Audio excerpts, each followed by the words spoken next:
दिनाचा विजय असो, महिला मंडळाचा विजय असो, क्रांतीज्योती सावित्रीबाई फुलेंचा विजय असो, क्रांतीज्योती सावित्रीबाई फुलेंचा विजय असो। सतत ह्या महाराष्ट्रामध्ये महिलांवर अत्याचार होतो।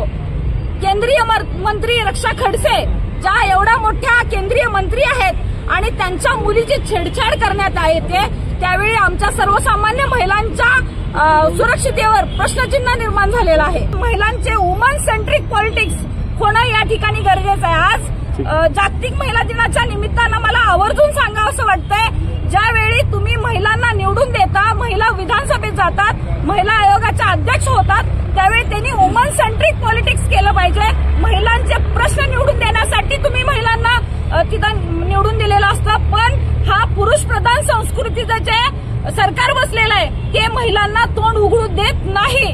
ते फक्त कटपुतली म्हणून महिलांचा वापर करतात। आज तुम्ही बघितलं तर आधी आबादी पुरा हक, आमची आबादी, महिलांची आबादी 50% आहे। 50% लोकसंख्या असणाऱ्या महाराष्ट्रात, 50% लोकसंख्या असणाऱ्या मोरगामी महाराष्ट्रात तुम्ही 50% महिलांची मतं घेता आणि त्याच्यावर राज्य करता अवघ्या महाराष्ट्रावर, आणि त्यांना चूल आणि मूल आणि फक्त कटपुतली म्हणून जर त्यांचा वापर होत असेल तर या ठिकाणी तुम्ही असं भूमिका जाहीर करावी आणि या सर्व गोष्टींचा मी जाहीर निषेध करते। संतोष देशमुख भाऊंच्या पत्नी आज त्यांना काय वेदना होत असतील, तिचं कुंकू पुसलेलं आहे, पण हे जे कृत्य झालेलं आहे ते इतकं इनह्युमन आहे की त्याला समर्थन मला नाही वाटत की त्याच्या विरोधात सगळ्यांनीच एकत्र येऊन आवाज उठवला पाहिजे। आणि महिला दिनाचा एवढा सुंदर हा दिवस आहे, आज आम्ही दादांना श्रद्धांजली वाहतो की त्यांच्या आत्म्याला शांती मिळावी, कारण की हे आम्हाला जेव्हा व्हिडिओज आणि हे सगळं आम्ही बघतोय तर ह्याचं समर्थन करण्यासारखं काही तो विषयच नाहीये, पण त्यांना न्याय मिळावा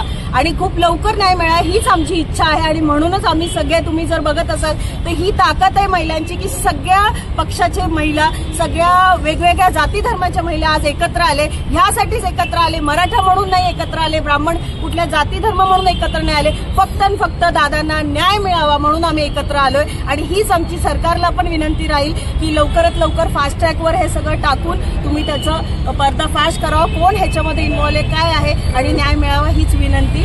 धन्यवाद।